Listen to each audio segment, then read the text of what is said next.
ಪಾಕಿಸ್ತಾನ ಮತ್ತು ಪಿಒಕೆಯಲ್ಲಿನ ಭಯೋತ್ಪಾದಕ ಶಿಬಿರಗಳನ್ನು ಗುರಿಯಾಗಿಸಿಕೊಂಡ ಆಪರೇಷನ್ ಸಿಂಧೂರ್ ಸಮಯದಲ್ಲಿ ಸಶಸ್ತ್ರ ಪಡೆಗಳು ಸೂಕ್ಷ್ಮತೆಯನ್ನು ತೋರಿಸಿದವು. ನಾಗರಿಕರಿಗೆ ಯಾವುದೇ ಹಾನಿಯಾಗಿಲ್ಲ ಎಂದು ರಕ್ಷಣಾ ಸಚಿವ ರಾಜನಾಥ್ ಸಿಂಗ್ ಹೇಳಿದರು.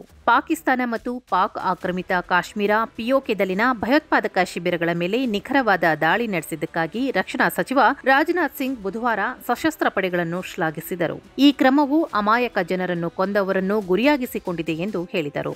6 ರಾಜ್ಯಗಳು ಮತ್ತು 2 ಕೇಂದ್ರಾಡಳಿತ ಪ್ರದೇಶಗಳಲ್ಲಿ ಗಡಿ ರಸ್ತೆಗಳ ಸಂಸ್ಥೆ ಬಿಆರ್ಒ 50 ಮೂಲಸೌಕರ್ಯ ಯೋಜನೆಗಳ ಉದ್ಘಾಟನಾ ಸಮಾರಂಭದಲ್ಲಿ ಮಾತನಾಡಿದ ಸಿಂಗ್, ಆಪರೇಷನ್ ಸಿಂಧೂರ್ ನಡೆಸಿದ ಸಶಸ್ತ್ರ ಪಡೆಗಳಿಗೆ ಸಂಪೂರ್ಣ ಬೆಂಬಲ ನೀಡಿದ್ದಕ್ಕಾಗಿ ಪ್ರಧಾನಿ ನರೇಂದ್ರ ಮೋದಿಯವರಿಗೆ ಕೃತಜ್ಞತೆ ಸಲ್ಲಿಸಿದರು. ಈ ಕಾರ್ಯಾಚರಣೆಯು ನಮ್ಮ ಮಿಲಿಟರಿ ನಿಖರತೆಯನ್ನು ಮಾತ್ರವಲ್ಲದೆ ನಮ್ಮ ನೈತಿಕ ಸಂಯಮವನ್ನು ಪ್ರತಿಬಿಂಬಿಸುತ್ತದೆ.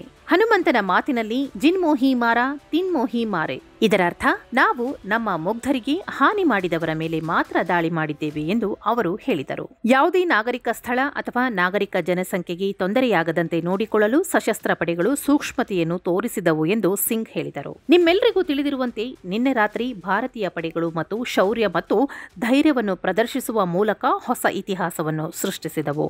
ಭಾರತೀಯ ಸಶಸ್ತ್ರ ಪಡೆಗಳು ನಿಖರತೆ, ಜಾಗರೂಕತೆ ಮತ್ತು ಸೂಕ್ಷ್ಮತೆಯಿಂದ ಕಾರ್ಯನಿರ್ವಹಿಸಿವೆ. ನಾವು ನಿಗದಿಪಡಿಸಿದ ಗುರಿಗಳನ್ನು ಯೋಜಿತ ಯೋಜನೆಯ ಪ್ರಕಾರ ನಿಖರವಾಗಿ ನಾಶಪಡಿಸಲಾಗಿದೆ ಎಂದು ಅವರು ಹೇಳಿದರು.